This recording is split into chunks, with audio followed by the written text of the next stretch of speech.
Seaplane പദ്ധതിയെ പ്രതിസന്ധിയിലാക്കി വനംവകുപ്പ്. Munnar Mattupetty ജലാശയത്തിൽ seaplane പറന്നിറങ്ങിയത് അതീവ പരിസ്ഥിതിലോല മേഖലയിലെന്ന് വനംവകുപ്പ് റിപ്പോർട്ട്.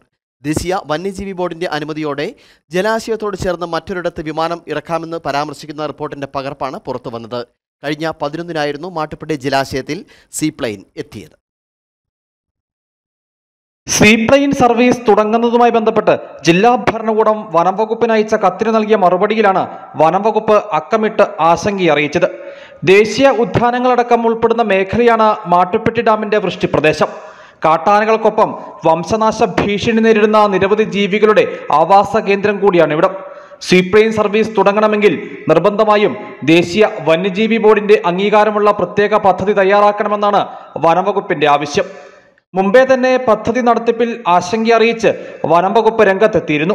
ഉടുമ്പൻചോല MLA MM മണിയടക്കം ഇക്കാര്യത്തിൽ വനംവകുപ്പിനെതിരെ വിമർശനം ഉന്നയിക്കുകയും ചെയ്തിരുന്നു. പരിസ്ഥിതിലോല മേഖലയുടെ 10 കിലോമീറ്റർ ചുറ്റളവിൽ സീപ്ലെയിൻ പോലുള്ള വിനോദോപാധികൾ പാടില്ലെന്ന് കോടതി ഉത്തരവിട്ടിരുന്നു.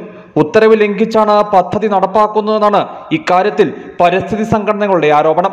സീപ്ലെയിനിന്റെ ശബ്ദം വന്യജീവികൾക്ക് പ്രകോപനമുണ്ടാകാൻ കാരണമാകുമെന്നും പരിസ്ഥിതി സംഘടനകൾ വാദിക്കുന്നു. News bureau, Adimali.